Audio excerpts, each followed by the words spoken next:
What's up, guys? Welcome to Daily Dose of Reddit. This is your host, Zach, and today's subreddit is r/I don't work here lady. This story's called, Don't Lie to Me, You Took Our Picture 3 hours ago. Get to it.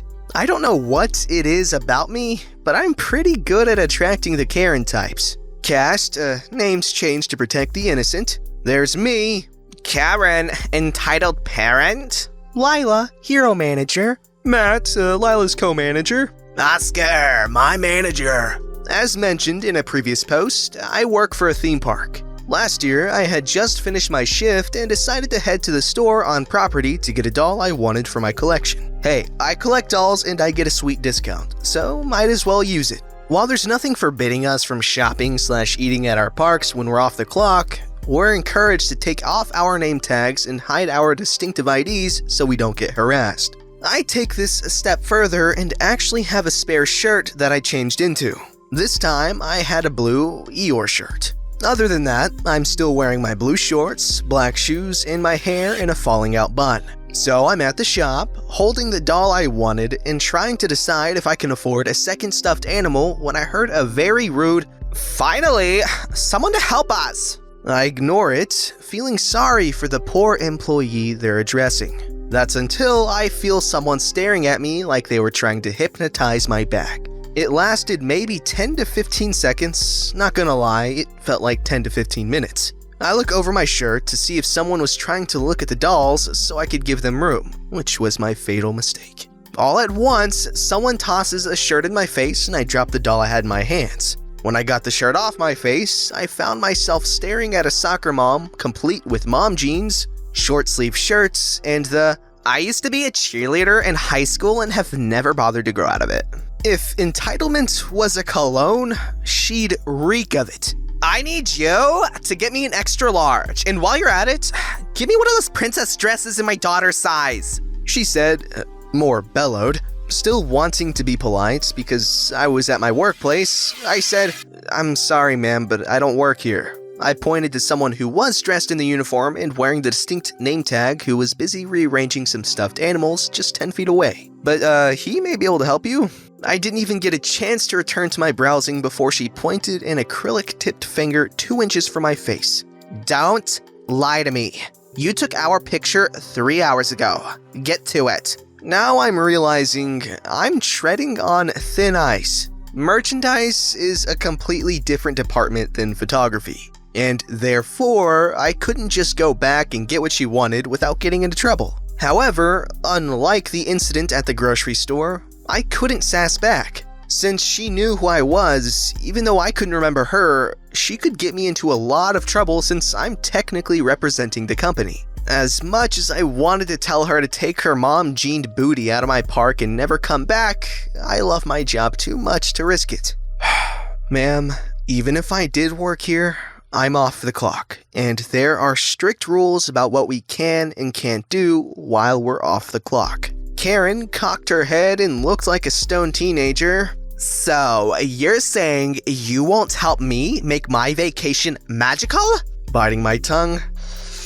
"I'm sorry, but I can't. I'll help you find an employee, but that's all I can do." Karen takes a deep breath and moves that finger closer to my face. Just when I'm about to lose my composure and bite at her hand, 2 managers, Lila and Max, walk up. "Hi, can we help you ladies?" Karen, moving her finger. "Finally! I want you to fire her right now."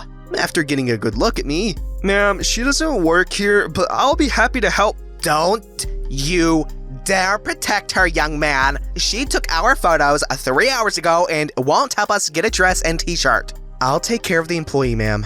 Matt, if you can help our customer?" "Of course." They leave, Karen giving me a "you will pay for this." Before I can even open my mouth, Lila asks in a nice voice, "Are you okay?" "Yeah, I'm just a little shaken." I pick up the doll. "Thank you.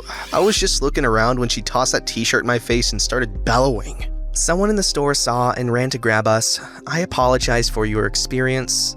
Would you need help with anything else?" "Thank you. I'm good. I just want to get home." "Come with me. I'll check you out." She smiles at me. "Least I can do for a fellow employee." As we're walking, what gave it away? The way you were pointing. We're taught to point a certain way and never really lose it. where do you work at? I'm a photographer and this is my home park. She perks up. Do you know Oscar? Yeah, I know he was merchandise before he joined us. You know him? He trained me. We talked for a few minutes while she checked me out and sent me on my way. The next morning, I arrived to work and sure enough, Oscar was waiting for me and asked me to see him. I agreed and went in. I understand there was an incident at the store yesterday. I took a deep breath and explained everything. Oscar listened and waited for me to finish. Just so you know, you're not in trouble. I got an email from Lila explaining what happened and how well you handled the situation. She also wanted me to make sure you were okay.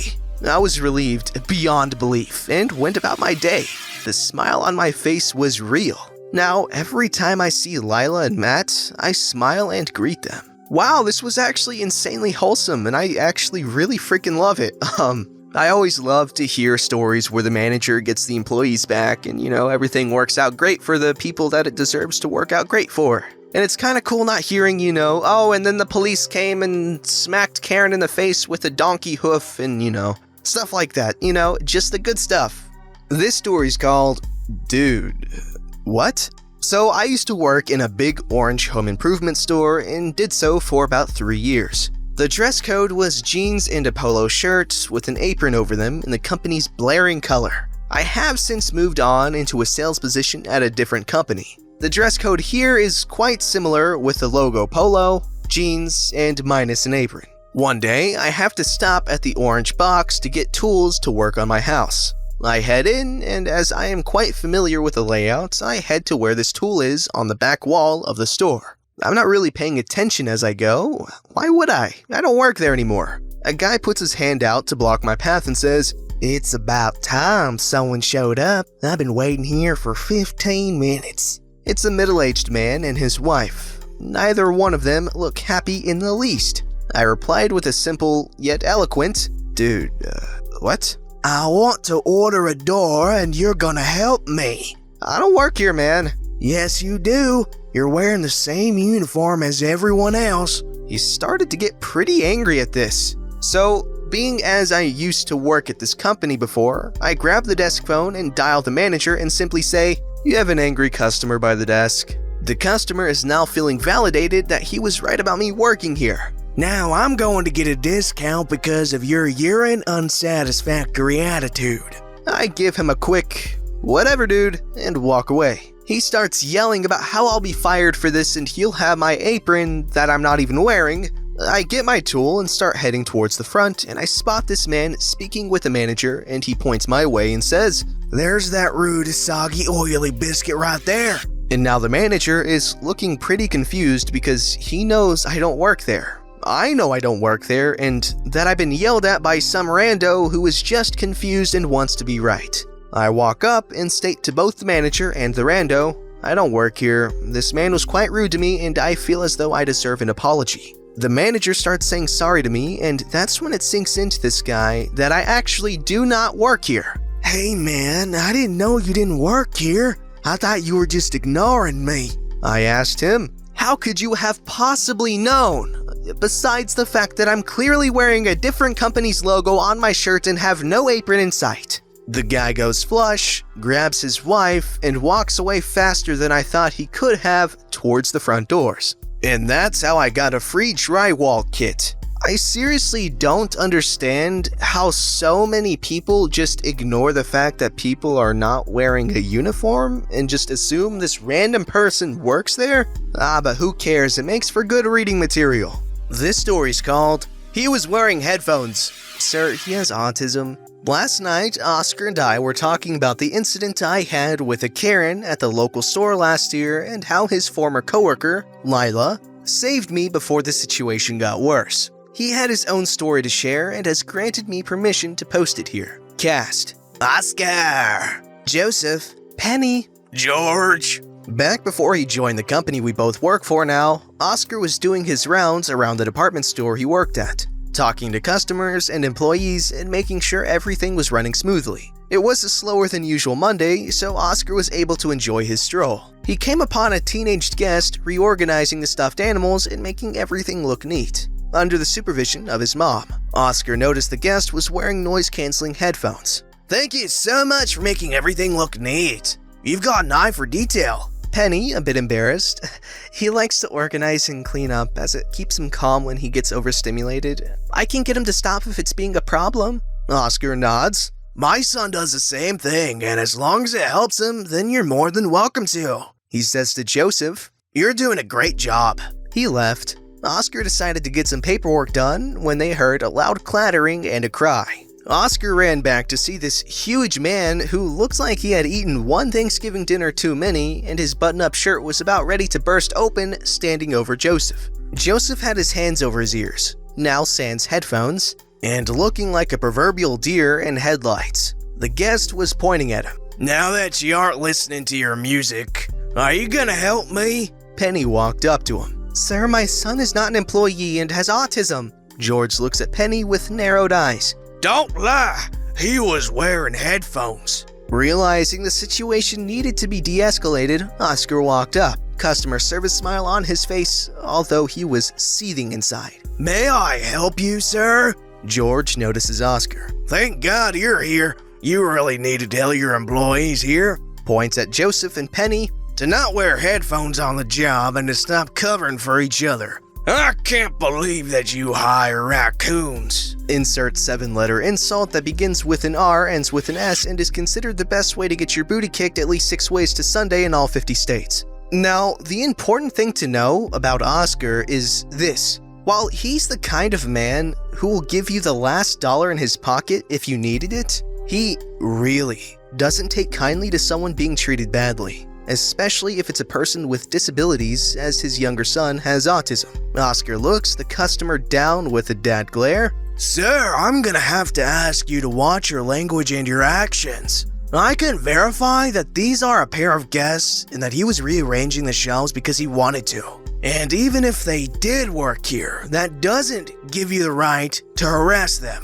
Just then, a security guard walked over, apparently attracted by the commotion. George went from tomato red to bedsheet white. Oscar turned back to Penny. If you want to press charges, we can help you with that. No, I think it's best if we just left.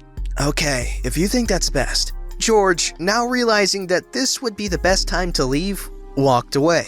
Oscar picked up the headphones and returned it to Joseph. Penny hugged Joseph. Thank you, sir. You're welcome. I apologize that you had to endure that. Is there anything I can do to make this situation better? No, but we greatly appreciate it. I'll let the staff know to watch out for that man, and if there's any problems, don't hesitate to contact us. George never stepped foot into that store again. From then on, Joseph and Penny would come to the department store to say hello and organize the shelves every Monday, with Oscar occasionally bringing out some extra toys for Joseph to put away if he wanted. What a good guy Oscar is. Let me throw a deep cut in here. Oscar the Shark Slayer, more like Oscar the Jerk Slayer. Let me know if you get that reference.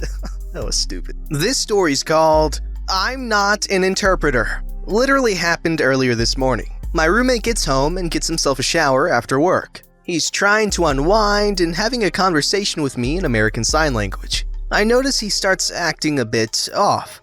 Being epileptic myself, I start to suspect, but not sure. I ask if he's feeling alright, and he says he feels weird and suddenly full-blown seizure. This roommate does not have a history of seizures, so I immediately get my boyfriend to call 911 and ask for paramedics. Meanwhile, I'm putting on my hearing aids and getting my shoes on, as by this time I've already moved things that could hurt him away from him prior. The paramedics come. I grab the roommate's keys and drive his car to the hospital. I get there and check in as a guest, with a guest sticker to slap beautifully across my chest. I get let in and told where his room is, blah blah. If you've ever visited someone in a hospital, you know the general gist of getting to the person's room. So I'm sitting there, wearing my hearing aids, so now I could potentially have a conversation without the need for signing. But I'm signing anyway. I'm just more comfortable that way. He, in turn, signs what he can. The nurse comes in and checks on him and makes sure he's got everything he needs for the time being, making sure he's comfortable, etc. She informs him someone will be coming by from radiology. Soon enough, someone from radiology shows up with a wheelchair, helps him into the chair, and carts him away. Him signing, I'll be back, all Terminator-like. So I'm sitting there in his room, just waiting when the nurse returns to the roommateless room. Something patient, something interpreter. No thanks, a roommate doesn't need an interpreter. Wrong answer. That's apparently not what she asked. She looked more frustrated in her face, her eyebrows furrowed. Me now trying my hardest to lip read someone I can barely make anything out from. Something, another patient, something, sign language interpreter, something, can't, something, one patient all the time, something. I'm not an ASL interpreter, and I don't work for the hospital. I'm here for roommate. Something needs interpreter now, something going. I'm not exactly sure what you're trying to say. I'm deaf. I'm not an interpreter. Nurse is now getting furious, but storms off, and I'm thinking I've heard the end of it. My roommate is returned after what felt like an eternity, and we're chatting back and forth, again with sign. Apparently, the nurse had made a complaint about me as suddenly and without warning, the charge nurse is in the room, and my roommate is signing everything the charge nurse is complaining at me about. You need to get off your duff and help other patients that need a sign language interpreter. You can't be sitting here dedicating yourself to one single patient. You will be called back to this patient if he needs something important spoken to him. My roommate, calm signing, which is speaking while signing, he's not an interpreter. He's my deaf roommate.